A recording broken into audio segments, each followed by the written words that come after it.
হাতে সময় খুবই অল্প, আর মাত্র কিছু ঘন্টা পরেই তোমাদের দর্শন পরীক্ষা। ক্লাস 12 4th সেমিস্টার দর্শন পরীক্ষার ঠিক আগের মুহূর্তে এই কম সময়টুকু তোমরা এমনভাবে পরীক্ষার জন্য প্রস্তুতি নাও যাতে তোমাদের পরীক্ষা দুর্দান্ত হয়।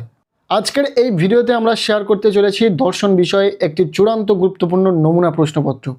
এই প্রশ্নপত্রে থাকা প্রতিটা প্রশ্ন পরীক্ষার জন্য ভীষণ ইম্পর্টেন্ট, পরীক্ষাতে আসার সম্ভাবনা রয়েছে। কাজেই তোমরা যারা দর্শন পরীক্ষাতে ভালো রেজাল্ট করতে চাইছো, অবশ্যই এই নমুনা প্রশ্নপত্রে থাকা প্রতিটা প্রশ্ন খুব ভালো করে পড়ে রাখো। এখান থেকে বেশ কিছু প্রশ্ন তোমাদের পরীক্ষাতে কমন আসতে চলেছে। শুধু এই প্রশ্নগুলি পড়লে হবে না, এর সাথে আরও কিছু প্রশ্ন তোমাদেরকে পড়তে হবে, যার জন্য আমরা ইতিমধ্যে সাজেশন শেয়ার করেছি, সেই সাজেশন ফলো করবে। চলো প্রথম থেকে সম্পূর্ণ প্রশ্নপত্রটি দেখে নেওয়া যাক। প্রশ্নপত্রের শুরুতে রয়েছে ইউনিট 1। দুটো ইউনিটে মূলত ভাগ রয়েছে। ফার্স্ট ইউনিট যেটা রয়েছে ওয়েস্টার্ন লজিক, এখান থেকে একের দাগ বলা হচ্ছে নিচের 10টি প্রশ্নগুলির মধ্যে থেকে যে কোনো 5টি প্রশ্নের উত্তর দাও। এখানে 5টি 2 মার্কের প্রশ্নের উত্তর লিখতে হবে, টোটাল 10 নম্বর। পরীক্ষাতে প্রতিটি প্রশ্নের একটি করে বিকল্প প্রশ্ন হিসাবে 5টি প্রশ্নের জন্য টোটাল 10টি প্রশ্ন রয়েছে। যেহেতু তোমাদের পরীক্ষাতে 2x সিস্টেম রয়েছে, সো 2 মার্কসের জন্য এখানে যে প্রশ্নগুলি রয়েছে আমরা দেখে নেব প্রতিটা প্রশ্ন। প্রথম প্রশ্ন, সত্যাপেক্ষ বচন বলতে কি বোঝো, উদাহরণ দাও। দ্বিতীয় প্রশ্ন, নিভীষণ দৃষ্টান্ত কাকে বলে, সংযৌগিক বচন কখন সত্য হয়। ইম্পর্টেন্ট প্রশ্ন। এরপর নাম্বার সি দাগের প্রশ্ন, নিবেশন দৃষ্টান্ত কাকে বলে, উদাহরণ দাও। 4 নম্বর প্রশ্ন অর্থাৎ ডি দাগের প্রশ্ন, অস্তিত্বমূলক দোষ কাকে বলে। ই দাগের প্রশ্ন, একটি দ্বিপ্রাকল্পিক বচন কখন সত্য হয় এবং কখন মিথ্যা হয়ে থাকে। এই প্রশ্নটি ভীষণ গুরুত্বপূর্ণ, খুব ভালো করে পড়বে। পরের প্রশ্ন, ও নিরপেক্ষ বচনের বুলীয় ব্যাখ্যা কী। নেক্সট, এস উদ্দেশ্য এবং পি বিধেয়যুক্ত এ এবং ও বচনের বুলীয় ভাষ্য উল্লেখ করো। যে প্রশ্নগুলো বলা হচ্ছে প্রতিটা প্রশ্ন যদি তোমার এখনও পর্যন্ত না পড়া থাকে তাহলে ঝটপট পড়ে নিতে হবে, হাতে সময় খুবই অল্প। এই গুরুত্বপূর্ণ প্রশ্নগুলির উত্তর তো অবশ্যই জানতে হবে, তোমাদের জেনে রাখা প্রয়োজন, পরীক্ষাতে এখান থেকেই প্রশ্ন এসে যাবে।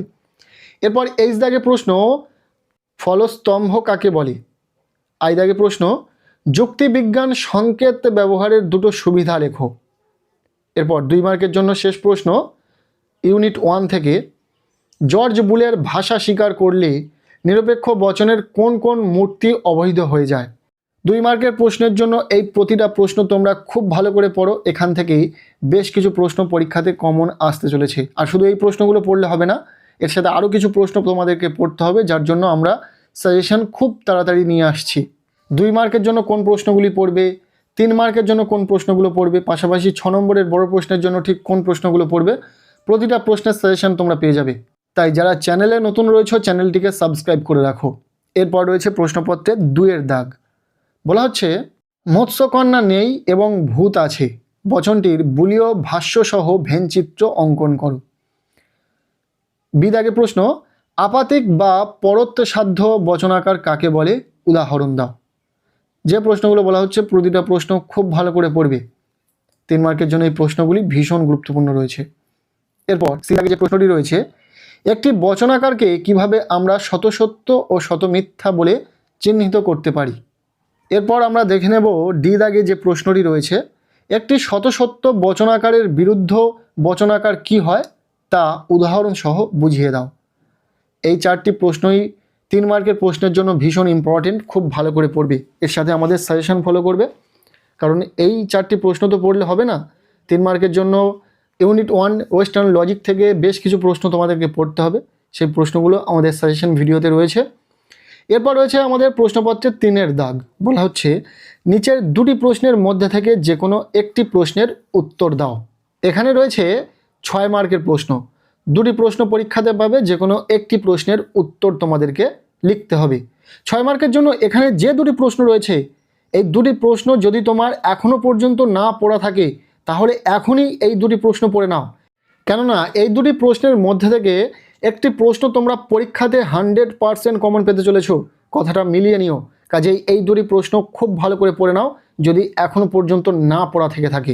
প্রশ্ন দুটি কি কি দেখে নাও। প্রথম প্রশ্ন, বৈজ্ঞানিক আরোহ অনুমান বলতে কি বোঝো। এই অনুমানের তিনটি গুরুত্বপূর্ণ বৈশিষ্ট্য উল্লেখ করো। ইম্পর্টেন্ট প্রশ্ন।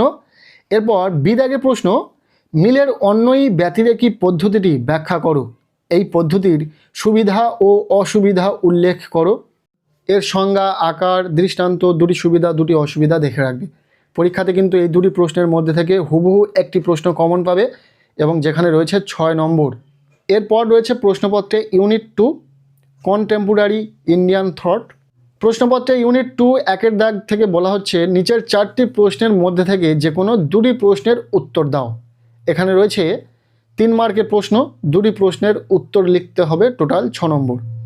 ইউনিট 2 থেকে 2 মার্কের প্রশ্নের জন্য যে প্রশ্নগুলি গুরুত্বপূর্ণ রয়েছে, প্রথম প্রশ্ন, সর্বোদয় সম্পর্কে গান্ধীজির বক্তব্য কী? ইম্পর্টেন্ট প্রশ্ন। এরপর বি দাগে প্রশ্ন, রবীন্দ্রনাথের মানবতাবাদী ভাবনার কয়েকটি উৎস উল্লেখ করো। এরপর সি দাগে প্রশ্ন, মানবতাবাদ কি? রবীন্দ্রনাথের দৃষ্টিভঙ্গিতে বিশ্ব মানবতাবাদের তাৎপর্য ব্যাখ্যা করো। এরপর 3 মার্কের জন্য ইউনিট 2 থেকে শেষ প্রশ্ন, ডি দাগে, মুক্তি বলতে স্বামীজি কি বুঝিয়েছেন? এই 3 মার্কের প্রশ্নগুলি খুব ভালো করে পড়ো। এর সাথে আরও কিছু প্রশ্ন পড়লেই তোমাদের সমস্ত প্রশ্ন পড়া কমপ্লিট হবে। যে প্রশ্নগুলো তোমার পড়া থাকলে তোমরা হুবহু পরীক্ষাতে কমন পাবে। সেই সাজেশন আসছে, খুব তাড়াতাড়ি দেখে নেবে। আর আমরা যেমনটা বলে থাকি, শুধু সাজেশন ভিডিও দেখলে হবে না, ভিডিওতে বলা প্রতিটা প্রশ্ন তোমাদেরকে খুব ভালো করে পড়তে হবে। এরপর রয়েছে প্রশ্নপত্রে 2 দাগ, ইউনিট 2 2 দাগ, বলা হচ্ছে নিচের 4টি প্রশ্নের মধ্যে থেকে যে কোনো দুটি প্রশ্নের উত্তর দাও। এখানে রয়েছে 6 নম্বরের বড় প্রশ্ন। 4টি প্রশ্ন পরীক্ষাতে থাকবে, যার মধ্যে থেকে তোমাদেরকে দুটি প্রশ্নের উত্তর লিখতে হবে, টোটাল 12 নম্বর। তো খুব সহজে তোমরা এই 12টি নম্বর পেয়ে যাবে যদি এই প্রশ্নগুলো তোমার পড়া থাকে, পাশাপাশি আরও কিছু প্রশ্ন তোমার পড়া থাকে।